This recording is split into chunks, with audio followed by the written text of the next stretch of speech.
ફરી જીવી જાણ. ભાગ 35. બરણી. એક બાદ એક ચાલ પછી નંદિની પાસે રહેલા સિક્કાઓ પૂરા થયા ને તે કાર્તિકને જોઈ રહી. કાર્તિક હસી રહ્યો. નંદિનીએ પોતાના પત્તા ખોલ્યા ને બોલી ઉઠી, તારો વિશ્વાસ જોઈને લાગે છે કે કોઈક મોટી બાજી છે તારે. છે જ, કાર્તિકે કહ્યું ને વચ્ચે જ પોતાના પત્તા બતાવતા કહ્યું. બે રાણી?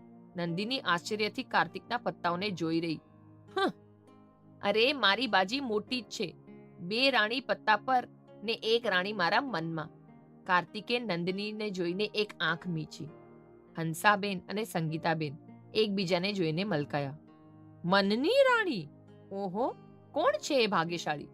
નરેનભાઈએ આવતાની સાથે જ પૂછ્યો. છે કોઈ? કાર્તિકે કહ્યું અને નંદિની સામે જોયું.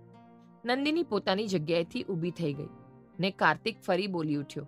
આહા, તો આ બધા કોઈન્સ મારા? પણ તારે તો જીતવું હતું ને? નંદિની, મૌન કેમ છે? તું પણ વળતો જવાબ આપી દે. નરેનભાઈએ નંદિનીની તરફદારી કરતા કહ્યું. જવાબ? જવાબની તો મને પણ રાહ છે. કાર્તિક જાણે એક પછી એક પોતાના મનની બાજી ખોલી રહ્યો હતો. મનોરંજનના પત્તાની રાણી તો બધા જીતે. તું તારા મનની રાણીને જીતી બતાવ તો સાચો બાજીગર સમજુ તને. છે ને નંદિની? નરેનભાઈએ નંદિનીના બદલામાં જવાબ આપ્યો અને પોતાના હાથમાં રહેલી સિક્કાઓથી ભરેલી કાચની બરણી નંદિનીના હાથમાં સોંપી દીધી.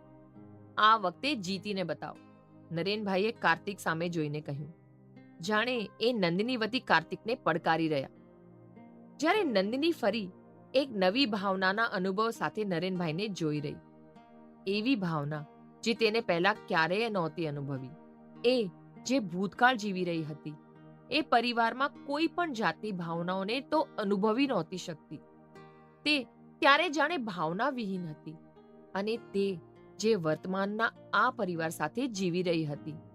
ત્યાં તે રોજ કોઈ નવી ભાવનાઓનો અહેસાસ કરતી હતી. તે પોતપોતામાં આવેલા બદલાવને અનુભવી શકતી હતી. આ પરિવારના સદસ્યો રોજ તેને તેના તરફ આકર્ષી રહ્યા હતા. મારે જો ના રમવું હોય તો શું હું આ બધા સિક્કા મારી પાસે રાખી શકું? નંદિની ભાવુક નજરે નરેનભાઈએ આપેલી આ બરણી લેતા પૂછી રહી. ઓફકોર્સ બેટા. નરેનભાઈએ નંદિનીના માથા પર હાથ ફેરવ્યો. મને કોઈ દિવસ એ બરણીને અડકવા પણ ન દેતા ને આજે આખી બરણી નંદિનીને સોંપી દીધી. વાહ ડેડ, તો શું હું એવું માની લઉં કે મોમ બાદ તમે પણ તમારી સાઈડ બદલી નાખી? કાર્તિક નરેનભાઈને પૂછી રહ્યો. યસ. અને તું બચી ગયો કે નંદિની આગળ રમવા નથી માંગતી, નહીં તો તારી પાસે રહેલો ખજાનો પણ તું હારી જાત. નરેનભાઈએ કાર્તિકની મસ્તી કરી.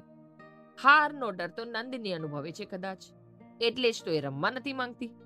કાર્તિકે ફરી નંદિનીને ઉશ્કેરવાનો પ્રયત્ન કર્યો. હું જાણું છું, ત્યાં સુધી આગળ ના રમવાનું કારણ કંઈક બીજું હોઈ શકે. હેને નંદિની? નરેનભાઈએ ફરી નંદિનીને સમજાવવાનો પ્રયત્ન કર્યો. હા અંકલ, આ બરણીમાંનો એક પણ કોઈન જો હું હારી જઈશ તો મને દુઃખ થશે, નંદિનીએ કહ્યું અને પછી તે કાર્તિક તરફ વળતા બોલી. તારા બાઉલમાં રહેલા કોઈન્સ માત્ર મારી અડધી બરણી જેટલા જ છે, તો જીત અમારી થઈ. કાર્તિક હસી રહ્યો. જો તારે આ રીતે જીતવું હોય તો જીત તારી, બસ. કાર્તિક નંદિનીને જોઈ રહ્યો અને નંદિની કાર્તિકને. તે વિચારી રહી, તને મળ્યા બાદ કોણ જીતે છે અને કોણ હારે છે એ જ તો નથી સમજાતું. તારી હારમાં પણ તું જીતતો હોય એવું લાગે છે. ભાવુક બની ગયેલી નંદિની સ્વસ્થ બની હંસાબેનને પોતાના હાથમાં રહેલી બરણી આપતા બોલી. આ મેં તમારી પાસેથી લીધેલા કોઈન્સ. એક આછું સ્મિત બધા તરફ ફેરી એ પોતાના રૂમ તરફ વળી ગઈ. કેટલી હોશિયાર દીકરી છે, પોતાનું કર્જ પણ ઉતારતી ગઈ, નરેનભાઈએ કહ્યું. થોડાને બદલે ઘણું આપતી ગઈ. હંસાબેન કાચની બરણીને મજબૂતાઈથી પકડતા બોલ્યા.